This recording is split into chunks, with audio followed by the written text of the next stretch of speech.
Padahal mereka tidak beriman, kata Allah. Sehingga di antara mereka ada tokohnya namanya Abdullah bin Ubay bin Salul yang mati dan dinyatakan mati oleh Allah dalam keadaan kafir. Yaitu di surah At-Taubah ayat 80 itu. Nah, jadi ada orang yang bersyahadat di masa Nabi, mengaku masuk Islam tapi hatinya tidak bersyahadat. Nah, ini dianggap tidak beriman.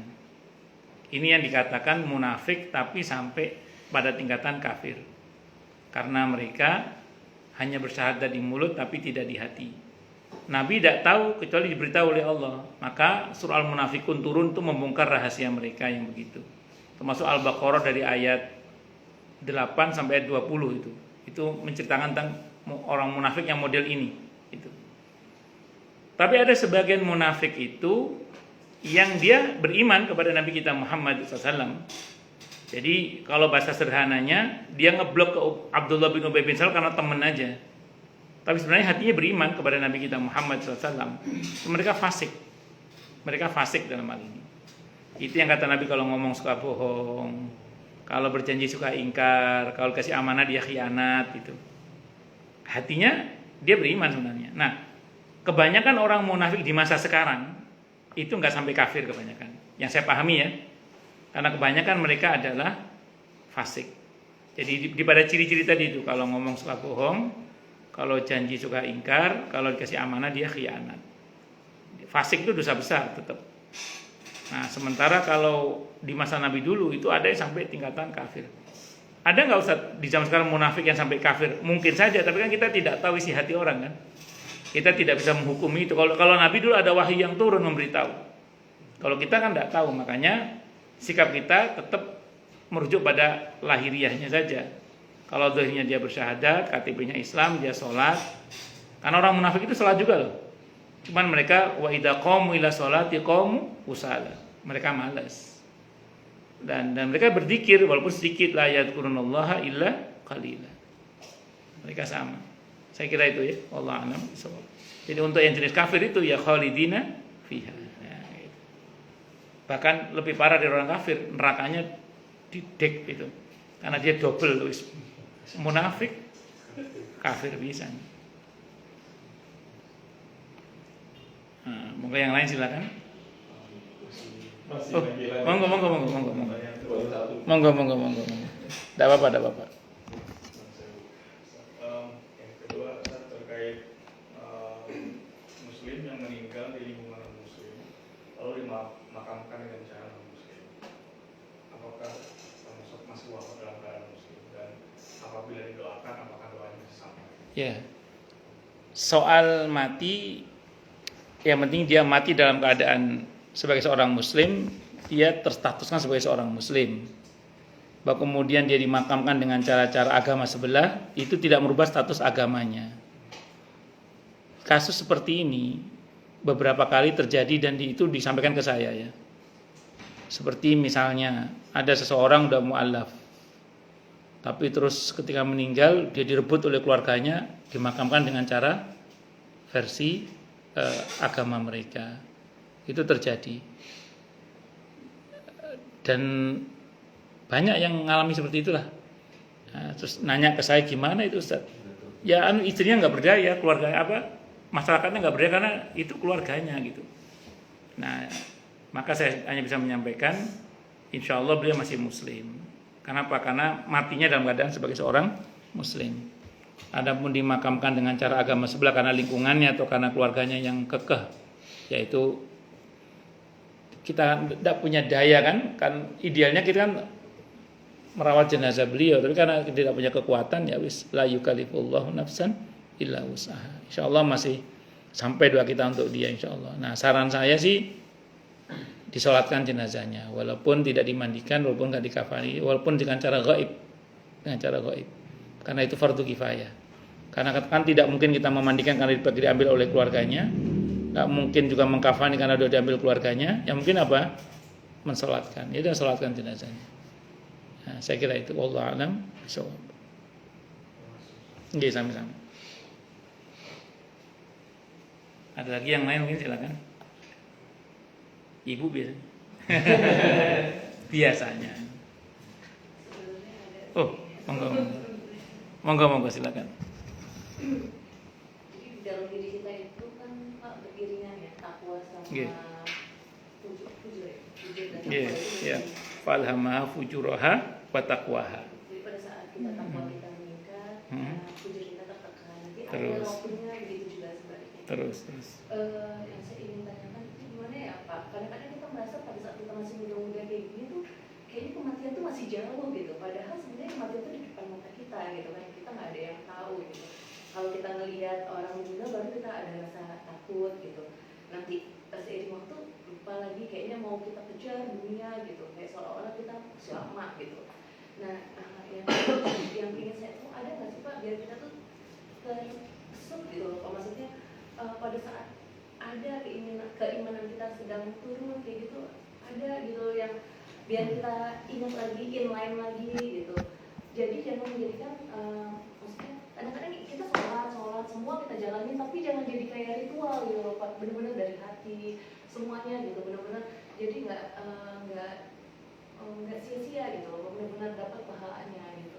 Apa ya yang buat kita itu ingat terus gitu, jangan sampai ada kendornya gitu. Apa gitu, ada nggak yang bisa kita amalkan gitu? Itu sih. Baik.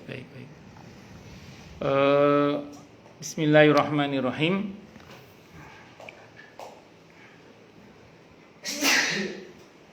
Kita itu sebenarnya kalau tadi Ibu bilang iman naik turun atau ketaatan naik turun dan seterusnya, bersyukurlah pada Allah, berarti Ibu dan saya kita semua normal berarti.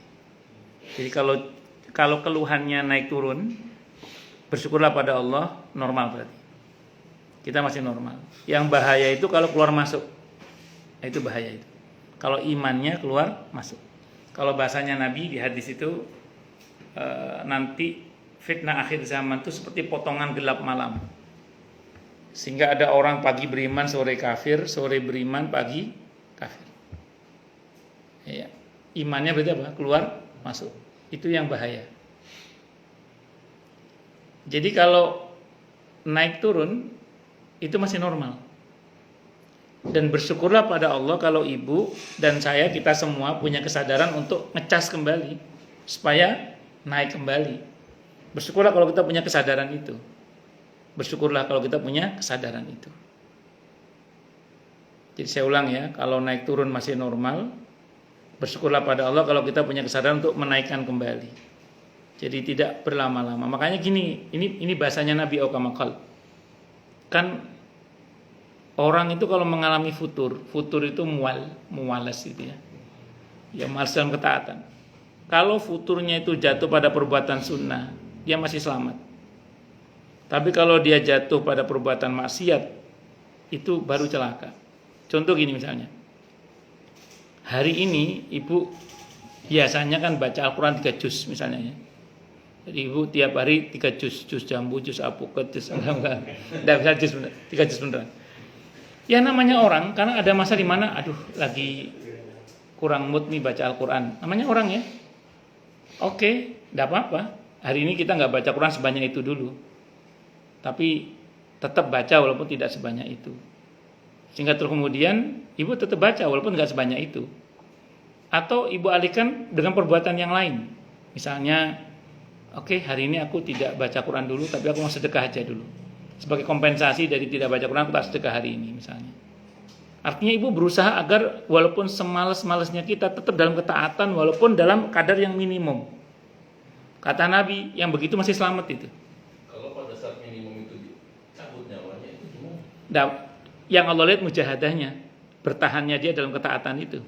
Itu mujahadahnya itu yang mahal nilainya itu. Bertahan dalam ketaatan walaupun dalam kadar yang minimum itu justru yang Allah lihat itu. Dia mujahadah ambaku top. Bukan kadar ibadahnya. Bukan sekedar kadar ibadahnya, tapi mujahadahnya bertahan dalam ketaatan itu.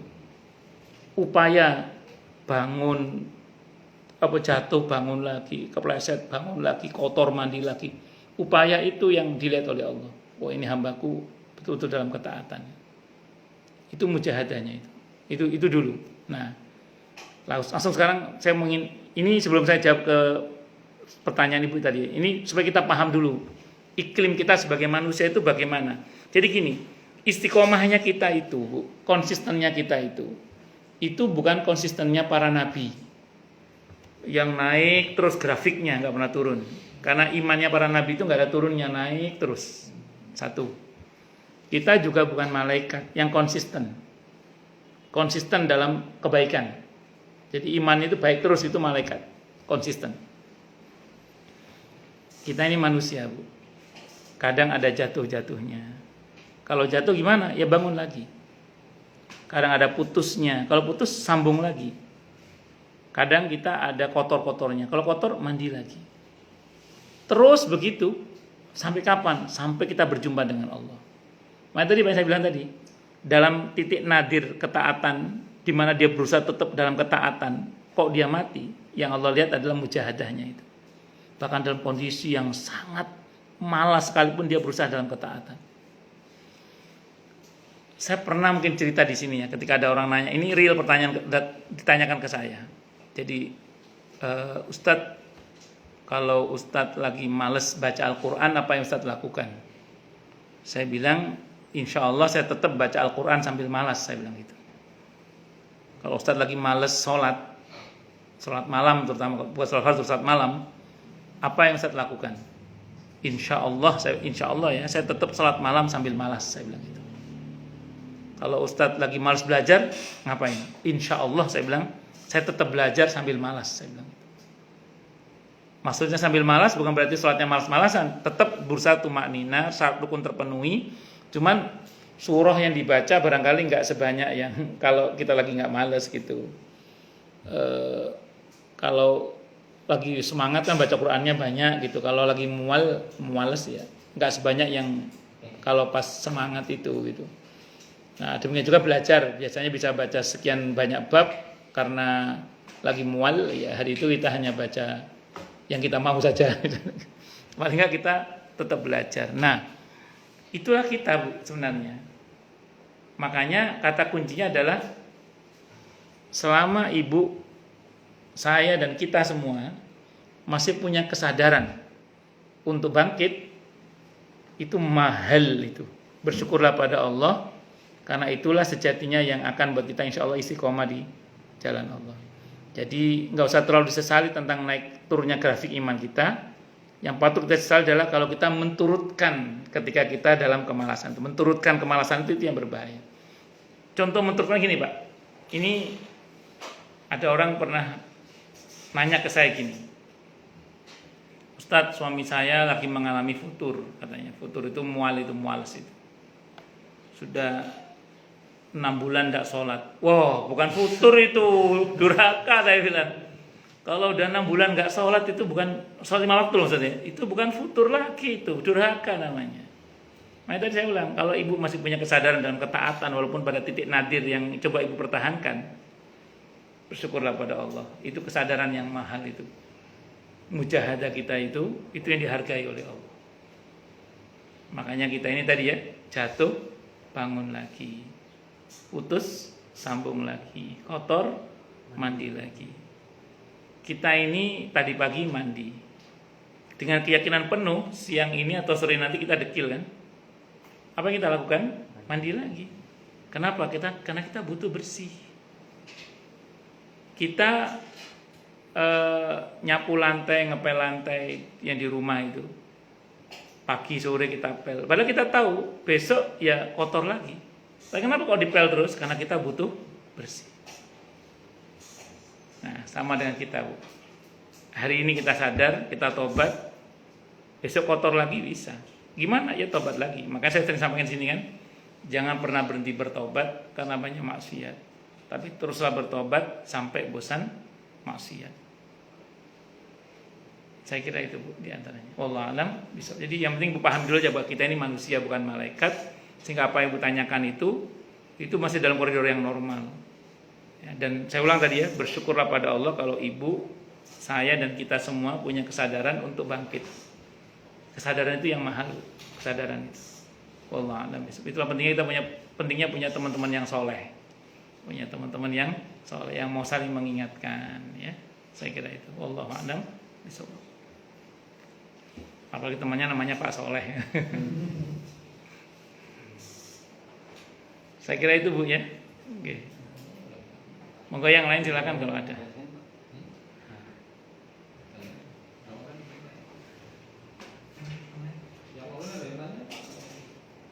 Rekan-rekan yang di Zoom barangkali ada pertanyaan bisa raise hand terlebih dahulu.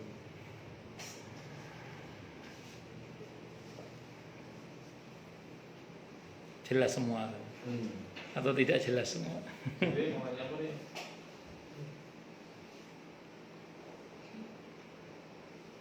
Perasaan dulu Bapak pernah saya lihat, sekarang lama nggak kelihatan tuh ada lagi. Oh, atau baru pertama? Dulu pernah kan? Iya. Terus beberapa kajian saya nggak pernah kelihatan. Lagi Oh, nggih. Lagi tugas keluar.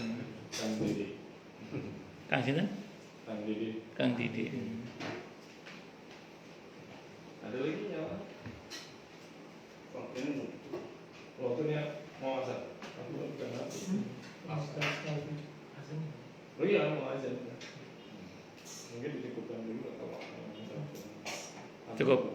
Baik, kita tutup dengan hamdalah. Alhamdulillahirabbil alamin.